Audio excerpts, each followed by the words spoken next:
معزز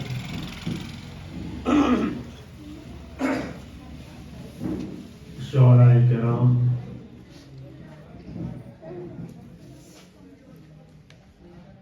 اور بعض سامعین اعظام، السلام علیکم ورحمۃ اللہ وبرکاتہ۔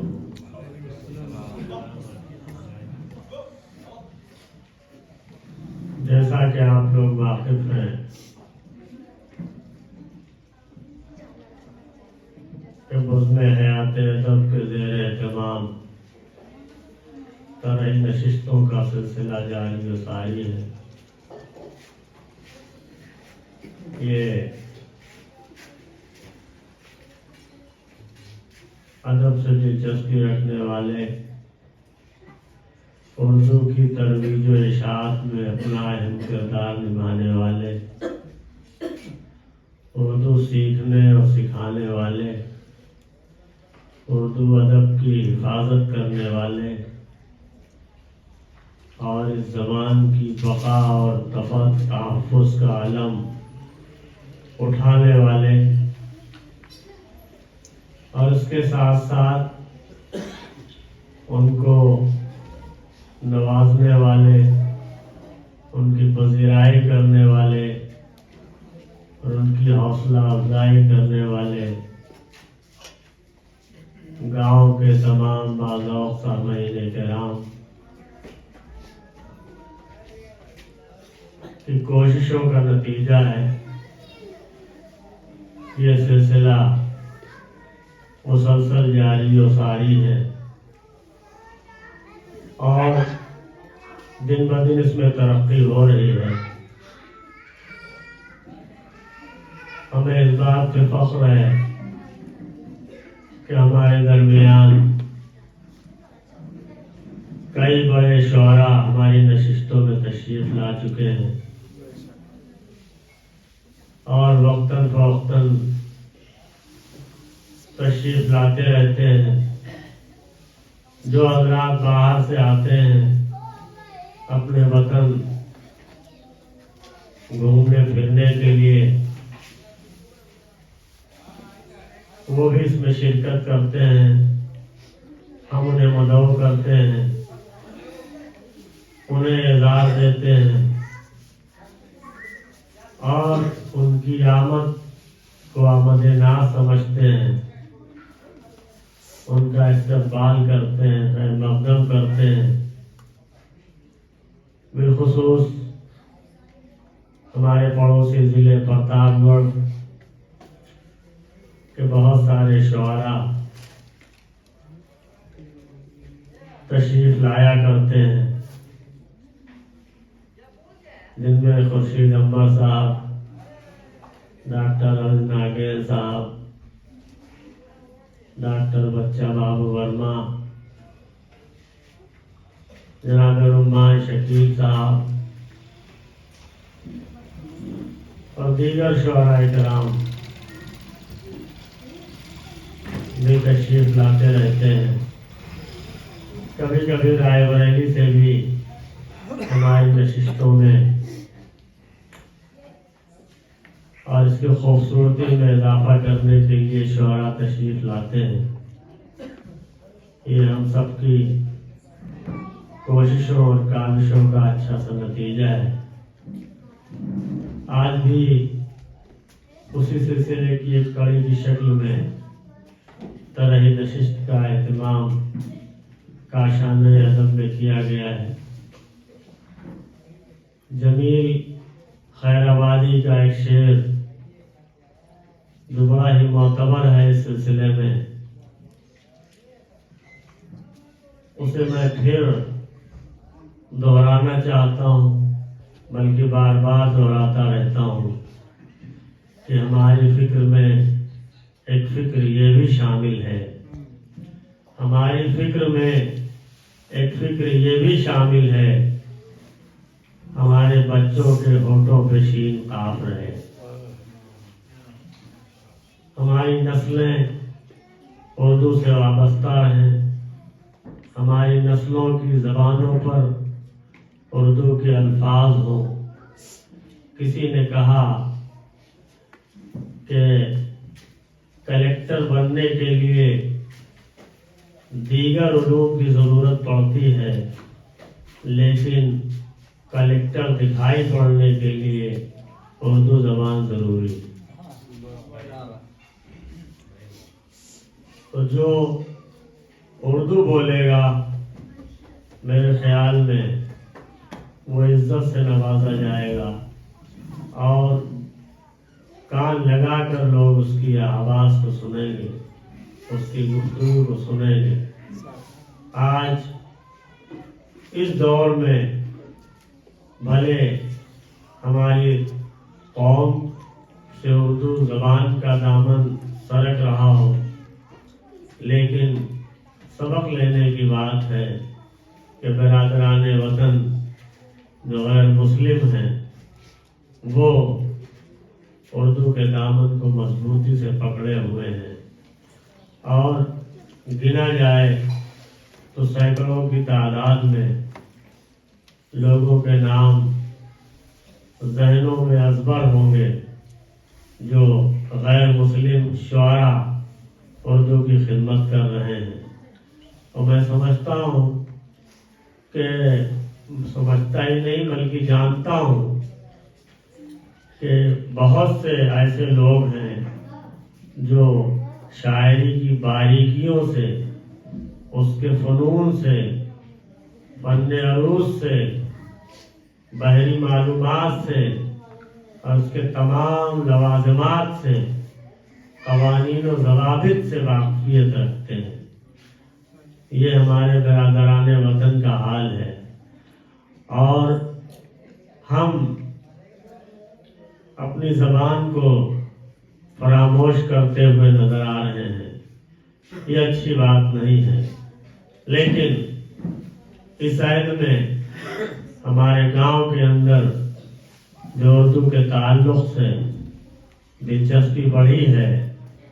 اور لوگوں کی رغبت زیادہ ہوئی ہے، وہ گاؤں کے لیے اور اردو کے لیے مستقبل میں تابناکی پیدا کریں گے انشاءاللہ۔ اور ہمیں کوشش کرنی چاہیے کہ ہمارا بہت سارا ذخیرہ، اسلامی ذخیرہ، دینی ذخیرہ، تاریخی ذخیرہ سب اردو میں موجود ہے۔ اگر ہم نے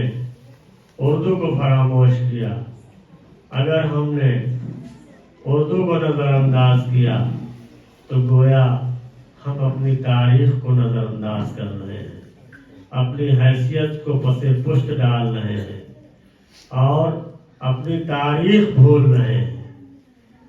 دوسری زبانوں میں کتابیں بھلے مل جائیں گی ترجمہ شدہ، لیکن کچھ کتابوں کا ترجمہ مل جائے گا، لیکن بہت ساری کتابیں جو موجود ہیں، جو بڑے بڑے رائٹرز کی ہیں، بڑے بڑے علماء کی ہیں، بڑے بڑے حکماء کی ہیں، بڑے بڑے قلمکاروں کی ہیں، ان سب کا ترجمہ نہیں مل پائے گا۔ لہذا ہمیں اپنے علمی ذوق کو پروان چڑھانے کے لیے کتابوں کا مطالعہ کرنا ضروری ہے، اور کتابوں کا مطالعہ کر کے ہی ہم اپنی علمی لیاقت کو اور علمی صلاحیت کو آگے بڑھا سکتے ہیں۔ جوش ملی آبادی نے اردو کے تعلق سے کہا تھا، اردو سے سرشار ہو کر اور اپنی فدائیت کا اظہار کیا تھا کہ اپنے محبوب کی منظور تھی خاطر اس کو، اپنے محبوب کی منظور تھی خاطر اس کو، ورنہ قرآن بھی اترتا بزبان اردو۔ ہمارے درمیان جو لوگ آزمائی کر رہے ہیں، وہ چاہے جس درجے پہ ہوں، وہ ایک انوکھا کام کر رہے ہیں، اور اردو کی ترقی کے لیے اور اپنی ترقی کے لیے اور اپنے ماحول کو بہترین اور شاندار بنانے کے لیے بہترین کارنامہ انجام دے رہے ہیں۔ اور میں یہ گزارش کرتا ہوں کہ سارے کے سارے لوگ اپنے مطالعے میں کوئی نہ کوئی کتاب اردو کی ضرور رکھا کریں۔ روزانہ چاہے ایک ہی ورق پڑھیں، لیکن اردو کی کتاب ضرور پڑھیں، وقت نکال کر پڑھیں، سوتے وقت پڑھیں، کسی بھی وقت اردو کی کتاب کا مطالعہ جو ہے اپنے لیے بے حد ضروری سمجھیں، اور اس میں جو مشکل الفاظ ہیں ان کے معنی دیکھیں، لغت خرید لیں، نئے ایک دوسرے سے پوچھ لیں، اور موبائل میں بھی جو ہے ڈکشنری لوڈ ہو سکتی ہے، اس میں سے میننگ دیکھ لیں۔ اس طرح معلومات میں اضافہ ہوتا رہے گا تو دن بدن ہماری صلاحیتوں میں ترقی ہوتی رہے گی۔ اس کے ساتھ ساتھ جو لوگ سننے کے لیے آتے ہیں ان کے کانوں میں اردو پہنچتی رہے گی تو انشاءاللہ وہ بھی اردو سے روشناس ہوتے رہیں گے، اور ان کے لیے اردو کے الفاظ کوئی اجنبی نہیں معلوم ہوں گے۔ اللہ کا شکر ہے کہ گاؤں کے چھوٹے چھوٹے بچے نشست جاننے لگے ہیں۔ وہ بھلے صحیح طور سے نشست نہیں کہہ پاتے، لیکن پوچھتے ہیں نشست ہے کیا، نشست ہے کیا، اس طرح پوچھتے ہیں نشست ہے کیا۔ تو یہ بڑی خوشی کی بات ہے، اور اردو کے تابناک مستقبل کی ضمانت ہے۔ میں آپ سب کو مبارکباد پیش کرتا ہوں۔ آج ہمارے درمیان پھر مہمان شاعر جناب رمان شکیل صاحب پرتاپ گڑھی تشریف لائے ہیں، جن کے انداز سخن سے آپ سب لوگ واقف ہیں۔ اگر باہر کچھ حضرات موجود ہیں تو میں ان سے درخواست کرتا ہوں کہ وہ تشریف لائیں۔ نشست کا آغاز ہونے جا رہا ہے۔ ہمارے گاؤں کے شعراء کرام اپنا اپنا کلام مصرعِ طرح پر لے کر آئے ہیں، انشاءاللہ وہ سنائیں گے، آپ لوگ لطف اندوز ہوں گے، ہم سب ایک دوسرے سے استفادہ کریں گے۔ ایک خاص بات یہ بھی عرض کر دینا ضروری سمجھتا ہوں، تھوڑی سی تربیتی باتیں ہیں کہ ہم ایک دوسرے کو سنیں، ایک دوسرے کا کلام دل لگا کے کان دھر کے سنا کریں، اور یہ سوچیں کہ یہ خیال لایا گیا ہے، عمدہ خیال ہے، کاش یہ خیال ہم بھی لاتے، یا یہ بھی سوچیں کہ اگلی مرتبہ ہم اس سے بہتر خیال لائیں گے،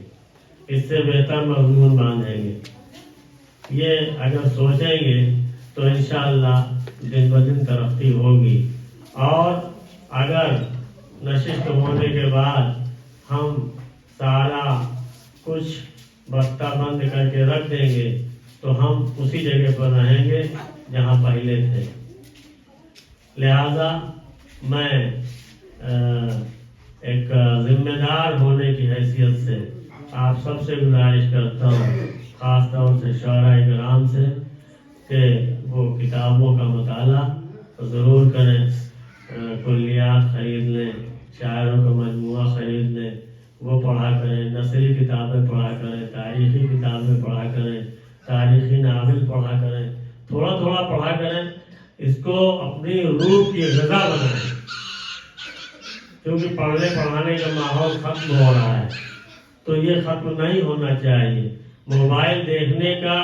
رواج کم کر دیا جائے، ورنہ یہ تو ختم ہی نہیں ہوگا۔ ہزاروں میسج پڑے رہتے ہیں موبائل میں ہمارے، اس کو دیکھنے میں جو ہے 24 گھنٹے لگ جائیں گے، لیکن پھر بھی کچھ ختم نہیں ہوگا۔ لہذا تھوڑا بہت دیکھ لیں وہ بات الگ کی چیز ہے، لیکن کتابوں کو دیکھنا ضروری سمجھیں۔ اور ایک بات اور میں عرض کر دوں کہ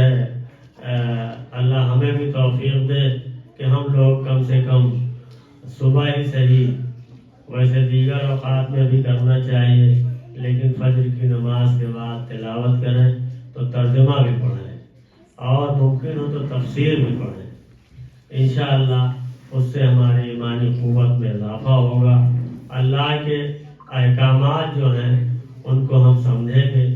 تو ہمارے ذہن کھلیں گے، ہمارے قلب میں نور پیدا ہوگا اور اس نور کا اثر ہمارے چہرے سے ظاہر ہوگا اور ہمارے معاشرے میں بہترین ماحول پیدا ہوگا اور خوبصورت سا جب ماحول پیدا ہوگا تو ہمارا معاشرہ جو ہے جو جہنم کی طرح بن چکا ہے وہ جنت نما بن جائے گا. لہذا ہم کوشش کر کے قرآن پاک پڑھیں، تلاوت کریں، ترجمہ بھلے ہی تھوڑا سا ہی پڑھیں، ایک ہی صفحے کا پڑھیں، تفسیر کی کتابیں منگائیں اور دیگر علماء کرام کی کتابیں منگائیں اور ان کو باری باری سے تھوڑا تھوڑا ایک دو حرف جو بھی ہو سکے کھاتے ہیں، پیتے ہیں، دعوت جاتے ہیں، رشتہ داری جاتے ہیں، بازار جاتے ہیں، خرید و فروخت کرتے ہیں، پڑھتے کیوں نہیں؟ یہ افسوسناک بات ہے. پڑھنا ہم سب کے لیے ضروری، جو تھوڑا سا بھی پڑھے ہیں ان کو بھی پڑھنا چاہیے تاکہ ان کو اور آنے لگے اور معلومات میں اضافہ ہو جائے. ہندی اگر پڑھی تو ہندی میں پڑھا کریں، بہتر ہے. بہرحال گفتگو طویل ہو رہی ہے، آئیے